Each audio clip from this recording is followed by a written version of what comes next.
পশ্চিম তীরের রামাল্লা শহরের উত্তর পূর্বের একটি গ্রাম আল মুঘাইর। নিরাপত্তা জোরদারের কথা বলে এই গ্রামে কয়দিন ধরেই চলছে ইসরায়েলি বাহিনীর অভিযান। এখানকার জলপাই গাছ লাগানো কৃষিজমি এখন ধ্বংস করা হচ্ছে। উপড়ে ফেলা হচ্ছে শত শত গাছ, যাদের কোনোটির বয়স ১০০ বছরেরও বেশি।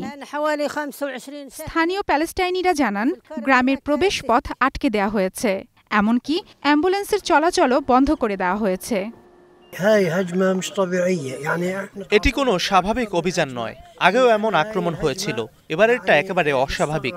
ভাবা যায় তারা ১০০ বছরেরও বেশি বয়সী শত শত জলপাই গাছ উপড়ে ফেলেছে। প্রায় ১০টি বুলডোজার কাজ করছে।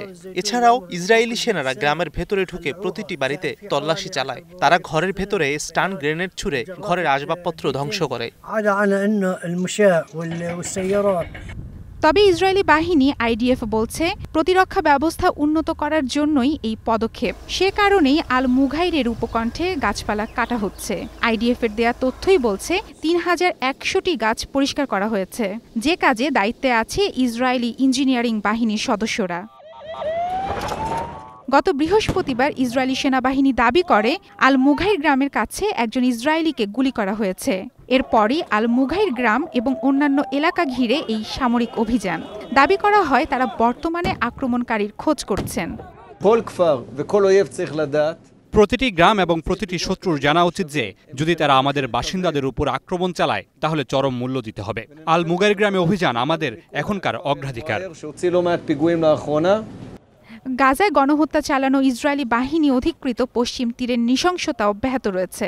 চলতি মাসে এই আল মুঘাইরে ইসরায়েলি বাহিনীর গুলিতে ১৮ বছরের এক কিশোর নিহত হন।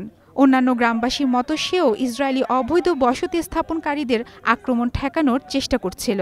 সম্প্রতি পশ্চিম তীরে বাসিন্দা এবং বসতি স্থাপনকারীদের মধ্যে সংঘর্ষ বেড়েছে, বিশেষ করে ২০২৩ সালের শেষের দিকে গাজায় যুদ্ধ শুরুর পর থেকে।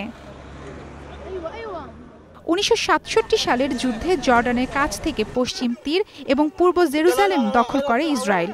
এগুলো ভবিষ্যৎ রাষ্ট্রের অংশ হিসেবে দেখেন ফিলিস্তিনিরা। এই দুই এলাকায় প্রায় ৩০ লাখ ফিলিস্তিনির বাস। বিপরীতে জোর করে বসতি গেড়েছেন ৭ লাখের বেশি ফিলিস্তিনি।